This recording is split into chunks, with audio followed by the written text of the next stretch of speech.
Hey everybody, and welcome back to the channel, and welcome back to our freelance series. Now, in today's video, we're going to be talking about money, finances, right? Pretty important if you're going to be self-reliant as a freelance artist. So what we're going to do is we're going to go through the whole thing related to private expenses, business expenses, taxes, and all that, right?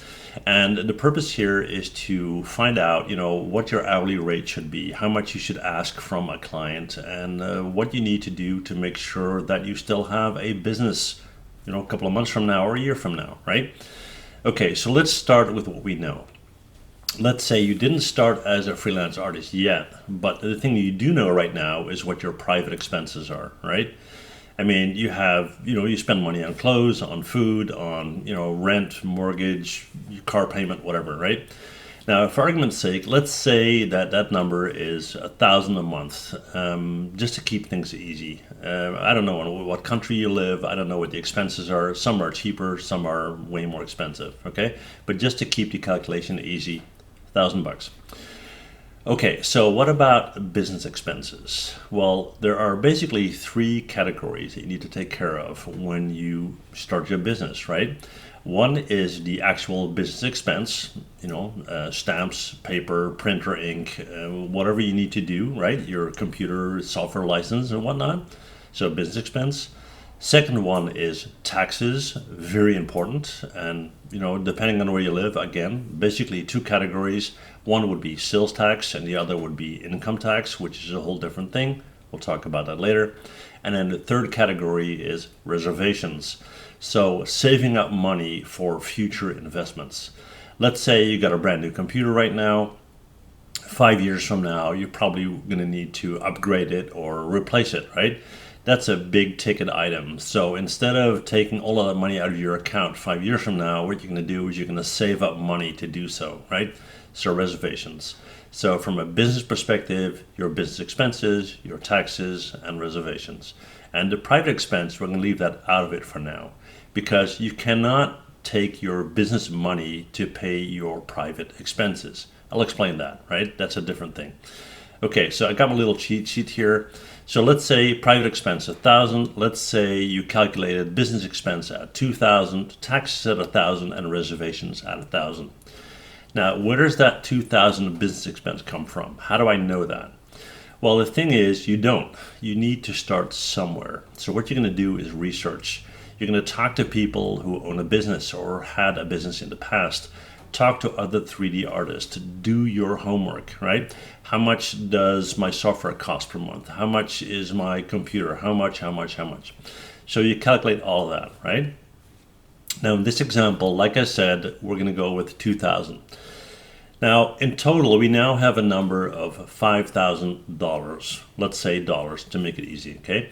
$5,000. However, like I said, your private expense cannot be taken from that $5,000, not immediately anyway. So you have $4,000 of business expenses that need to be covered. And by doing so, you're not even making a profit yet. If you make that $4,000, you have zero money to live from, right? And you have zero profit to, invest and whatnot, okay? But we're going to use that as a basis. So we got that number. Now, 4,000 a month divided by 4 weeks means $1,000 a week, right? Based on 5 days a week, it's $200 a day. So I have to ask $200 a day to make things work, right? Not so. Why not? Like I said, first of all, you're not making any profit. You're just covering costs. And second, you are not earning money 5 days a week. What do I mean? Let's say a potential client calls you and says, hey, I want to talk to you about a project. I'm not sure if I'm going to give you the project just yet, but I want to, meet you and so forth. Sure, you're making expenses, right? You're taking time out of your day. You're driving to the client. You're, spending gas money and whatever, maybe parking expenses, lunch, whatnot. You sit down with the client or the potential client and it doesn't work out. You just lost a day, spent a bunch of money, and didn't make anything. That's very possible, and it happens all the time. So you need to figure out how many days a week am I actually making billable hours? How many days a week am I actually making money? Realistically speaking, this is never 100%. If you are doing extremely well it's maybe 65%, but it should at least be like 50, right? Okay, so now suddenly that $200 a day, if I'm only having billable hours 2.5 days a week, it suddenly is doubled, right? So now it's 400 a day. And because I also want to make a profit, it's probably 500 or 600 a day, right? So you need to keep that in mind. Don't fool yourself with numbers that don't work, okay? All right. So now that we know this, we have an indication of what we need to make per hour. Now, let's say I have a very expensive private taste, right? I drive around in a Ferrari, I got a gold Rolex, whatever. I want to make, 50,000 a month. So that hourly rate is going to go to a ridiculous number, right?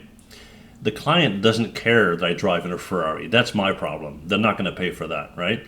So if you find out that you have an extreme high private expense that needs to be covered by the profit of your business, you need to reconsider two things: either how to lower your private expense or how to make more money.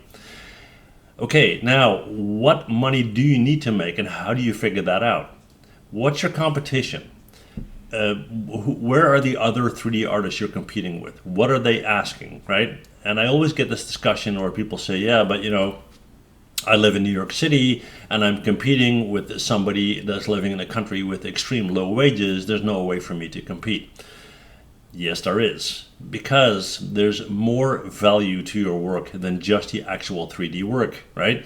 The fact that you are local, the fact that you understand their business, their culture, their language, that you are accessible, that you're in the same time zone, all of these things have value, right? It's up to you to point out that that value is there. You might have more experience and so forth and so on, okay? Now, as a negotiating tool, one thing that you can do while talking to a client is if they are putting pressure on that price, one thing you can do is extend the number of billable hours per week, right? So far, my calculation was based on making money 2.5 days a week. So that number went to 400, right?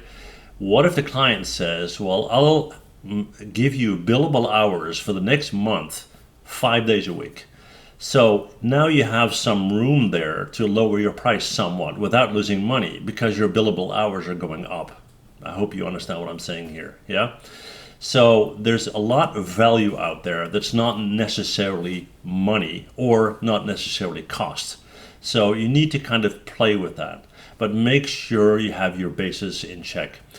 Now, when it comes to the business expenses, this is an ongoing thing. It's an ongoing number because your business might grow, it might shrink, you might decide to invest in bigger things, you might decide to do additional work that you never did before, which requires new equipment, and so forth and so on, right? All in all, it's important, I would say, to be cautious. Start small and build experience. Don't just jump in there, right? Now, to just go to the taxes thing, let me explain that. Most countries, you're dealing with two taxes. There may be local taxes and things like that, and I would check out with your local chamber of commerce what those are. But most of the time, you're talking about two things. One is sales tax, and that is basically if you sell your work to a client, right? There's sales tax on your invoice. And you need to take the difference between the tax on your sales invoices and the tax on your purchase invoices or procurement invoices. The difference between these two is something that you have to pay to Uncle Sam, right? It's more complicated than that, but that's it in a nutshell. You can try and create passive income, right? So things that you set up once and that generate money afterwards, whether you're dealing with them or not. As a 3D artist, you have a lot of downtime, meaning time that you're not making money, right? So if you're depending on clients to earn your money and you have downtime, you can sell models online, right? Once they're all set up, they can have a repeat sale. It's not going to be a lot of money, but it's going to be some money. Let's say you're making $200-300 a month on passive income, so selling 3D models. Every time you have some time left, find different areas where you can create that passive income. And then every month, every quarter, every half year, every year, you reevaluate all your numbers. How am I doing on my private expenses? How am I doing on my business expenses? Are my taxes in check, right? Do I have enough money for that? Is everything lined up for me to buy that computer 3 years from now, 4 years from now, and so on, right? So these are the basics of finance. A lot of these things are very much related to your local situation, right? So wages may be higher or lower, taxes may be higher or lower, and so forth. So hopefully this is a good start for you to understand how this whole finance thing works. Please let me know in the comments if you got any questions and things you want me to cover in the future videos. I have the topics listed below. There's a lot of stuff I can add into that, right? So thank you guys for hanging out. Let me know if you enjoyed the video. Thanks so much for watching, and see you guys next time. Bye.